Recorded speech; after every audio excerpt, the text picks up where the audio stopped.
Lain dulu, lain sekarang.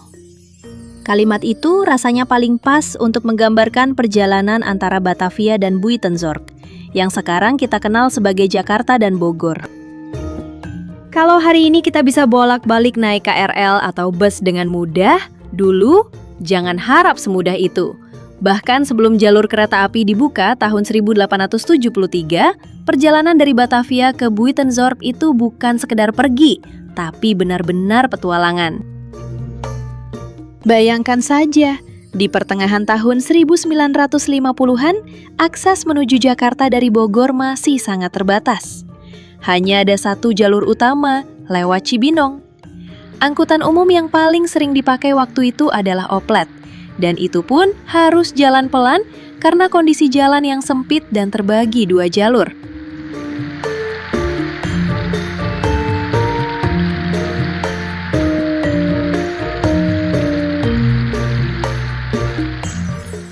Kalau kita mundur lebih jauh lagi ke awal abad ke-19, saat masa Gubernur Jenderal Herman Willem Daendels, Jalan Raya Batavia sampai Buitenzorg mulai dibangun.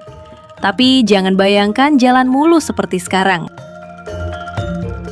Konon, Daendels sendiri kalau bepergian ke istana peristirahatannya di Buitenzorg menggunakan kereta yang ditarik 6 ekor kuda. Tapi tetap saja perjalanan itu penuh tantangan.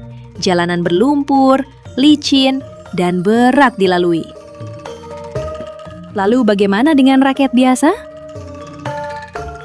Penduduk pribumi saat itu biasanya menggunakan kahar, semacam gerobak atau pedati yang ditarik 2 ekor kuda. Satu gerobak bisa membawa 2 penumpang beserta barang dagangan mereka.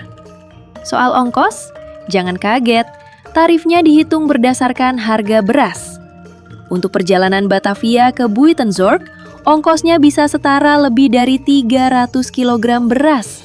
Mahal sekali untuk ukuran saat itu.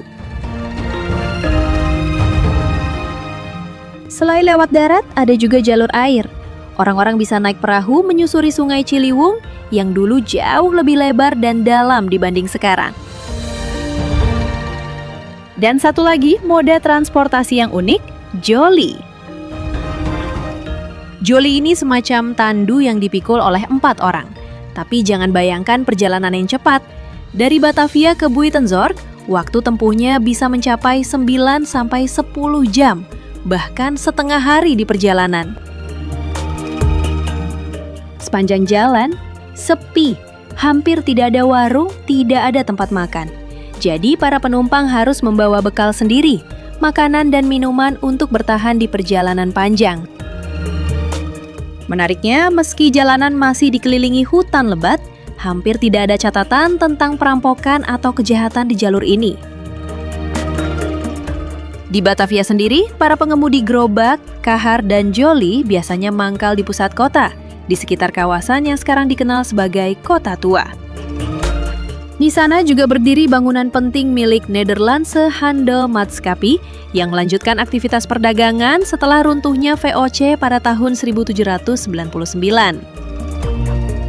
Memasuki era Inggris, sosok Thomas Stamford Raffles justru jatuh cinta dengan keindahan Buitenzorg.